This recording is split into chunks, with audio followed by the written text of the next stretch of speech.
Apreciado oyente, vamos a considerar un asunto importante de la historia bíblica, como son las ciudades de refugio, y después veremos cuál es nuestro único y verdadero refugio para hoy día. Así que vayamos a la Biblia, en el libro de Deuteronomio, el capítulo 19. Ese capítulo sería interesante que lo leyeras antes de escuchar este comentario, para así estar más en el contexto de lo que vamos a comentar. En esa lectura la podemos considerar como una parábola sobre una ley interina en una temprana civilización, donde encontramos una figura que se llama, en el versículo 6, el vengador de la sangre, que fue un oficio establecido desde los tiempos de los patriarcas de Israel, cuando la justicia se ejercía entre la familia, o sea, el familiar más cercano tenía la responsabilidad de vengar a su pariente. Así recibía parabienes o críticas de su familia según lo que hacía. El vengador de la sangre lo tenía difícil, ciertamente. Era muy cuestionado, ya que podía cometer toda clase de errores, ya que el vengador obraba por mera suposición, o lo que pensaba, o por el arrebato de la indignación del momento. Aún no conocían el método del Señor Jesús cuando dijo: no juzguéis según las apariencias, sino juzgad con justo juicio. Lo podemos leer en Juan 7:24. Esto es, no juzgar el hecho según el parecer del primer momento, no, sino que había que investigar y verificar los hechos. Por lo que Dios, viendo lo que pasaba con aquel infantilismo en ejercer la justicia, tuvo que poner un remedio momentáneo, y este fue que edificaran 6 ciudades levíticas. Estaban localizadas en lo alto de las colinas para que los fugitivos no tuvieran dificultad en encontrarlas. Los caminos que conducían a estas ciudades eran espaciosos y constantemente cuidados con unos carteles con letras grandes para que el que oía las pudiera ver mientras corría, que indicaban la dirección correcta. Usaban una palabra en hebreo que era miklat, que significa refugio. Dichos lugares servían de refugio para los sospechosos de actos criminales.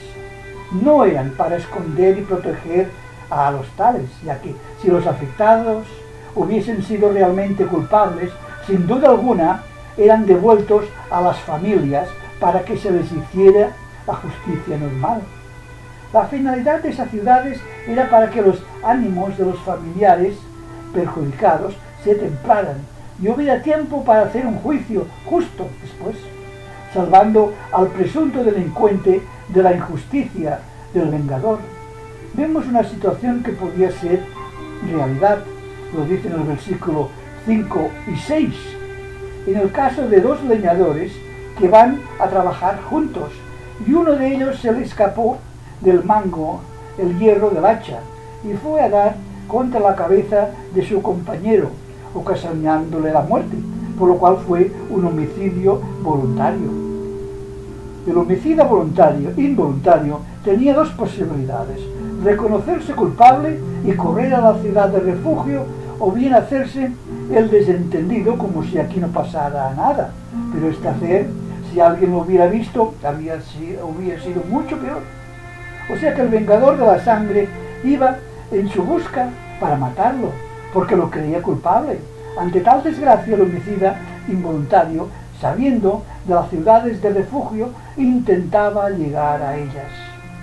Y naturalmente el familiar, en su ceguera de venganza, del primer momento le perseguía, intentando alcanzarle, para hacer justicia a su modo, hasta que el pobre perseguido llegara a la ciudad de refugio. Allí estaba seguro. El acusado tenía que permanecer en la ciudad de refugio hasta la muerte del sumo sacerdote, pero después de la muerte de este, el que mató a otro podía volver a su tierra. Lo leemos en Números 35:28. Según la Torá, una persona culpable de muerte no intencional está a salvo del vengador de la sangre mientras permanezca dentro de las ciudades de refugio, hasta la muerte del sumo sacerdote. Y es cuando se cancela la deuda de la persona a quien el vengador persigue. De alguna manera, la muerte del sumo sacerdote ha pagado su crimen. Apreciado oyente, ¿no te recuerda algo esta situación? ¿Verdad que sí? Podríamos preguntarnos, como simpatizantes del Evangelio, que puede ser o no, y los que ya llevamos tiempo conociendo a Dios, ¿no os dais cuenta que todos nos encontramos en una situación similar antes o ahora? Hay un paralelismo con el vengador de la muerte del pasado con nosotros. Estábamos condenados a la muerte espiritual, pero gracias a la muerte de nuestro sumo sacerdote celestial, que borra nuestra deuda de culpa y de pecado, somos perdonados.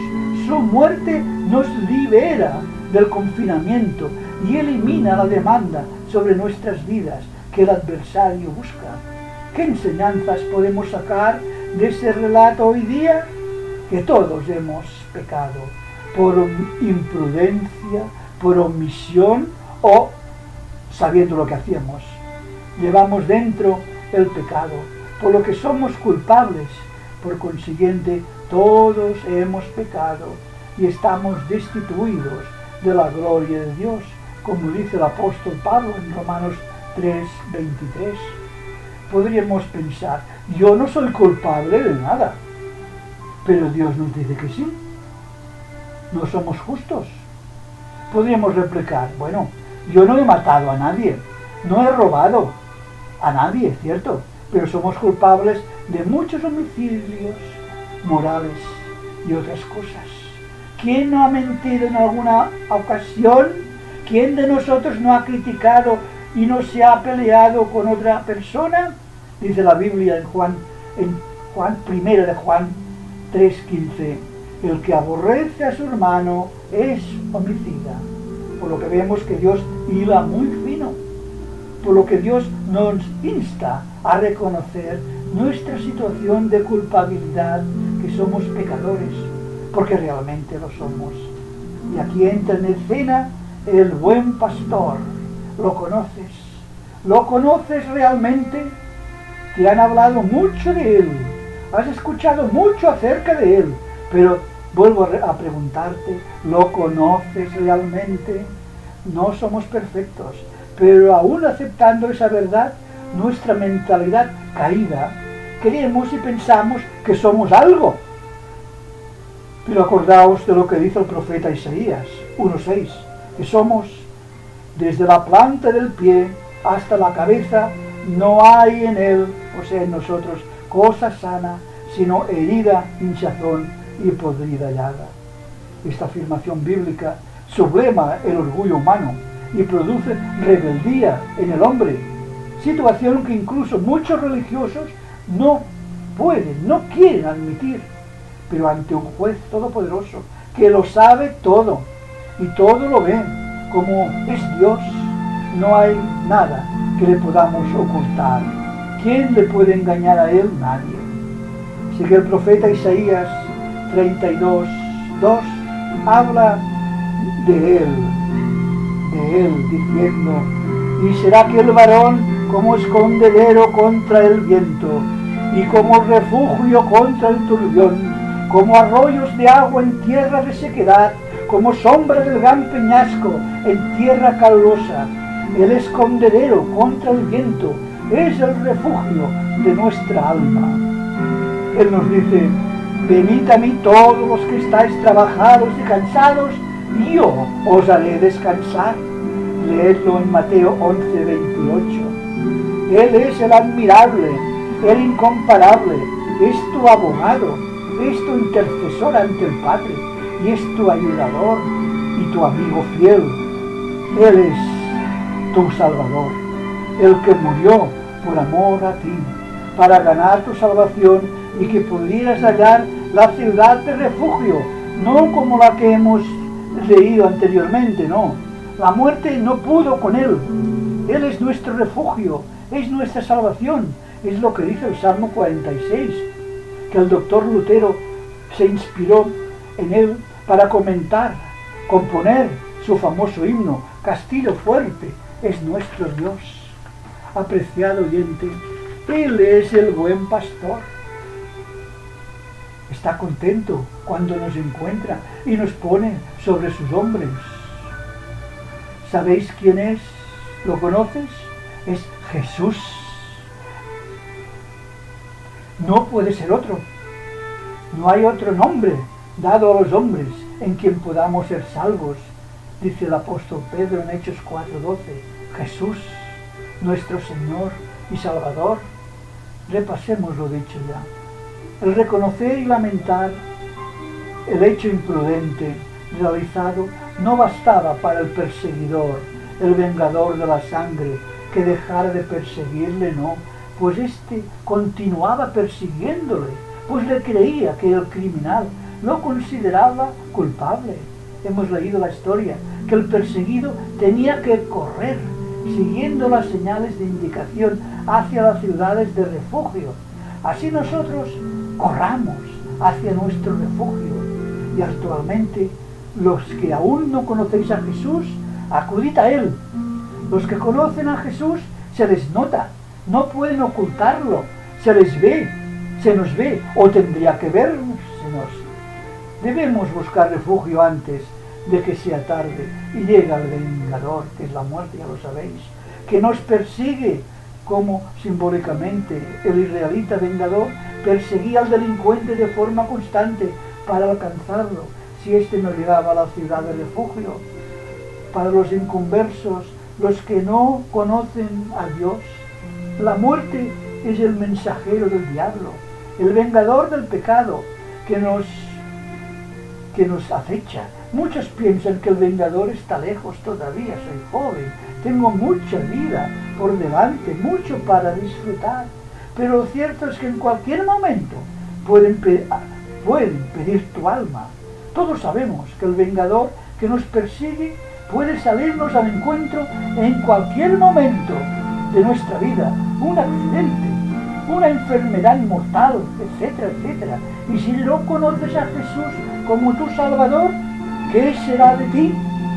Finalmente, debemos procurar que nuestros postes del camino sean claros para los demás.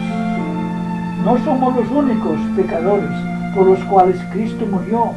Nuestro deber es facilitar la salvación a otros, a pesar de los tiempos en que vivimos, de tanta indiferencia total a todo lo que se refiere a Dios y a su palabra. Para terminar, permíteme que te haga otra vez la pregunta crucial. ¿Lo conoces? ¿Lo conoces? No puede ser otro que Jesús, nuestro amigo fiel, nuestro Salvador. No es decir, oh, yo creo en el Señor, no sirve. Si no le tienes confianza, es que realmente no le has conocido, no le conoces como a tu Padre y buen pastor. Repito, si no lo conocemos, no te sirve de nada, pues Jesús sigue siendo un extraño para ti, un extraño en tu vida. Estás demostrando que pasas de Él, por tanto, no le tienes ninguna confianza. Cambia esa situación, que está en tu mano ahora poderlo hacer. Recibe a Jesús como tu Salvador personal, confía en Él de verdad, con sinceridad, y tendrás perdón, paz, salvación y vida eterna. Y hazlo antes de que sea tarde. Y será la elección más grande de tu vida ahora, y te servirá después en la eternidad con Dios.